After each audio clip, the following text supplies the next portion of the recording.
Salut à tous, c'est Romain et donc pour ceux qui sont nouveaux sur la chaîne, je m'appelle Romain et je suis étudiant en droit et je prépare l'examen d'entrée pour l'école d'avocat, donc les études ça touche un petit peu à leur fin. Et aujourd'hui je voulais vous parler donc de la méthode de révision que j'appliquais depuis maintenant pas mal de temps et qui m'a plutôt pas trop mal réussi jusqu'à l'heure actuelle. Et pourquoi est-ce que je pense que c'est la meilleure méthode de révision et pourquoi tous les étudiants devrait selon moi l'appliquer. On va diviser cette vidéo en 3 parties. Dans une première partie, on va rapidement présenter la méthode de travail que je vous conseille.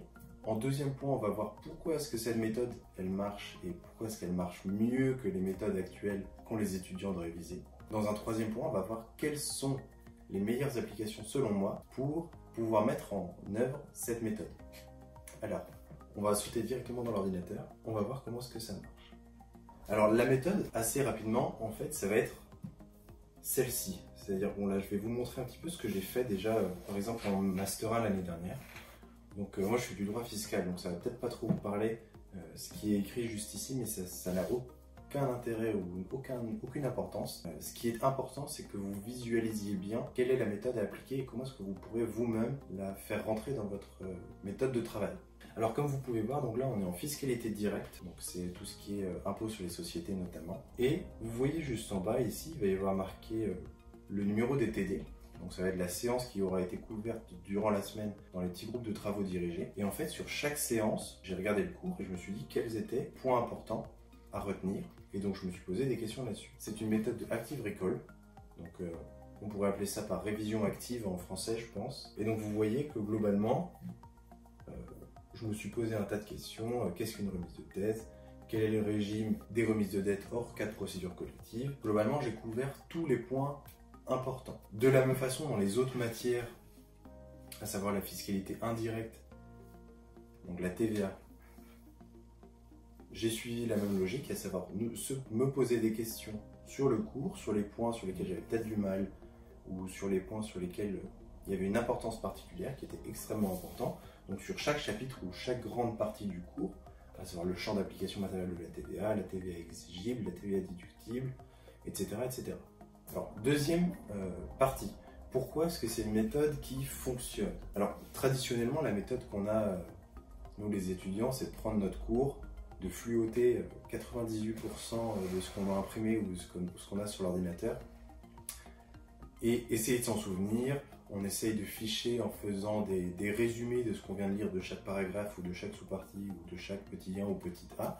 Et on essaie de se dire, je reviendrai dessus, je le relirai. Et globalement, comme je vais revenir dessus, ça va finir par rentrer dans mon cerveau. Donc on essaye d'avoir, en fait, de prendre un maximum de choses et d'essayer de nous le mettre dans le cerveau, de bachoter à fond et de tout faire rentrer. Alors qu'en fait, c'est pas vraiment dans ce sens-là qu'il faudrait visualiser le truc. Il faudrait plutôt imaginer que le cerveau va pouvoir emmagasiner des choses qu'il saura retrouver. Donc en fait, il faut forcer le cerveau à essayer d'aller chercher l'information. Donc c'est pour ça qu'il faut se poser des questions sur le cours, que le cerveau va lui-même aller chercher la réponse. Donc en fait, c'est plutôt le cerveau qui doit aller chercher l'information plutôt que d'essayer de la faire rentrer dans votre tête.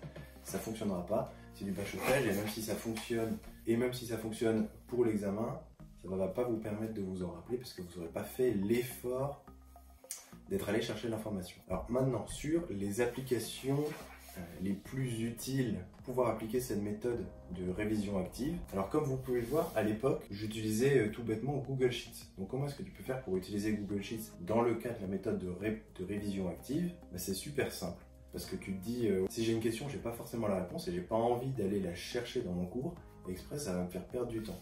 Je comprends tout à fait. Donc à l'époque, ce que je faisais sur Google Sheets, c'est que je me posais dans une colonne toutes les questions, donc que vous pouvez voir ici.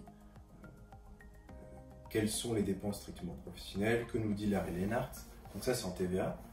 Et j'écrivais la réponse dans la case juste à côté, ce qui est assez sensé. Et en fait, pour pas que mon cerveau ait envie de tricher et juste de jeter un coup d'œil pour s'en servir, enfin pour se servir de ce qui est marqué dans la case pour trouver la réponse, ben en fait, ce que je fais, c'est que tu colories toute la case en noir, et dans ces cas-là, tu n'as pas l'option de pouvoir tricher. C'est-à-dire que tu restes sur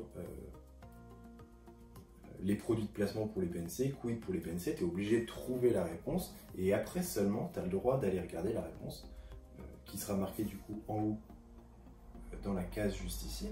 comme vous pouvez le voir. Comme tu caches la réponse, ça te permet de forcer ton cerveau à chercher la réponse lui-même avant d'avoir la réponse qui lui est fournie. La méthode qu'on applique à l'heure actuelle, c'est juste de lire la réponse et on ne se pose même pas la question. Ça, c'est ce que tu fais quand tu surlignes, fluotes, tu relis tes fiches. Ce qui finalement est assez passif comme méthode, puisque tout ce que tu fais, c'est lire, et ton cerveau ne fait pas vraiment le travail d'aller chercher la réponse. Tu essaies juste d'ingurgiter un maximum de choses, et scientifiquement, c'est prouvé comme étant quelque chose de... une méthode très chronophage et assez peu efficace. Et après, plus tu as de facilité à répondre aux questions, plus ça va aller vite en fait. C'est-à-dire que au début, moi je mettais une éternité à faire chaque partie de la fiche de TD, à faire chaque tableau de TD, et une fois que tu l'as fait 3-4 fois, que tu as répondu à toutes les questions 3-4 fois, tu sais exactement où est-ce que tu vas, tu sais quelles sont les réponses, tu sais quelles sont les questions, et après ça te permet aussi d'assez bien mapper ton cours, c'est-à-dire qu'il y a plein d'informations que tu sauras parce que tu as déjà eu la question et que tu connais la réponse, et du coup après tu as juste qu'à retrouver les points manquants, c'est super simple.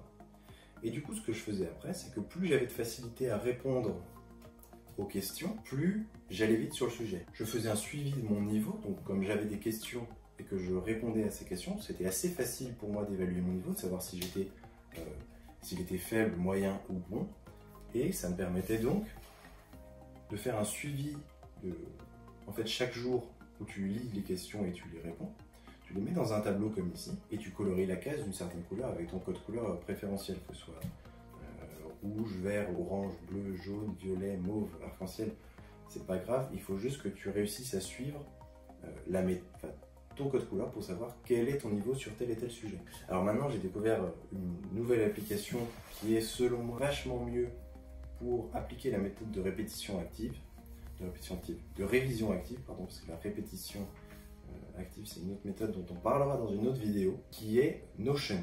Alors qu'est-ce que c'est Notion ? C'est un truc super incroyable. Je vous ferai une vidéo toute seule rien que sur l'application de Notion parce que ça en vaut carrément le coup. Donc là, vous voyez que là, on est dans une fiche d'un chapitre, c'est en droit des contrats, donc droit des obligations. Et vous voyez qu'il y a la même logique de se poser les questions. Donc la sanction des conditions de validité du contrat et quelle est la sanction. Et ensuite, tu cliques ici et ça te déroule tout le truc. Et après, tu peux même reposer des questions dans la question. Ça te permet de mieux hiérarchiser tes questions et d'en mettre beaucoup plus, et au niveau organisationnel c'est vachement sympa. Et pourquoi est-ce que c'est encore mieux que de suivre avec Google Sheets? C'est qu'en gros là vous voyez une page, mais en fait cette page c'est juste un composant d'une autre page, donc on remonte et en fait là on est dans la page qui contient elle-même la page de révision. Et donc dans cette page résumée, si on peut dire, vous voyez que ici il y a la matière, donc la matière de contrat, et tu peux indiquer ton niveau, faible, moyen ou bon. Et donc ça te permet d'avoir un super suivi du niveau que tu as, que tu te détermines sur chaque sujet. Il y a pas mal d'autres secrets qui vont aller avec, et ça on en parlera dans une vidéo complémentaire sur pourquoi est-ce que Notion est selon moi de très loin la meilleure application pour les étudiants. Sur le suivi global dans Notion, sur le suivi global de votre niveau sur chaque matière. Comme je vous ai dit, je prépare à l'heure actuelle l'examen d'entrée à l'école d'avocat, donc on appelle le CRFPA. Et donc vous voyez que là, il y a un tableau incroyable avec tous mes chapitres, tous les chapitres que j'ai à réviser et que j'ai déjà fichés, que j'ai déjà posé les questions. Donc vous voyez par exemple, contrat entre absents. On va aller voir dans le but du contrat ici. Contenu et validité du contrat. J'ouvre, là on est dans la page résumée que je vous ai déjà montré tout à l'heure. On ouvre ici, et là on tombe sur la page avec les questions. Ok ? Donc ça on a déjà compris comment ça marchait. On revient sur le tableau général, donc suivi des révisions. Et donc là vous voyez que tous les chapitres sont fichés ici. Et ce qui est vachement sympa, c'est que le niveau aussi s'affiche. En fait, vous pouvez moduler le tableau comme vous voulez. Vous pouvez afficher plusieurs tableaux en fonction de la matière dans laquelle c'est. Donc là c'est en droit des obligations. Et vous pouvez voir par exemple que j'ai aussi le même tableau en PAC qui est procédure administrative contentieuse. Et donc il y a la même logique de tableau générique global avec des pages résumées sur chaque chapitre. Et dans chaque page résumée de chapitre, vous avez accès à la page de suivi, enfin la page des questions auxquelles il faut répondre. Ce qui est super avec Notion, c'est que vous pouvez l'avoir à la fois sur votre ordinateur, sur votre iPad et sur votre iPhone. Si vous avez quelconque question sur la méthode de révision active dont je viens de vous parler, n'hésitez pas à m'envoyer un message sur YouTube ou à laisser un commentaire sous la vidéo. N'oubliez pas de laisser un pouce bleu sur cette vidéo aussi, de vous abonner si jamais vous voulez voir d'autres vidéos dans le même genre. Et sur ce, je vous dis à la semaine prochaine. Allez, salut!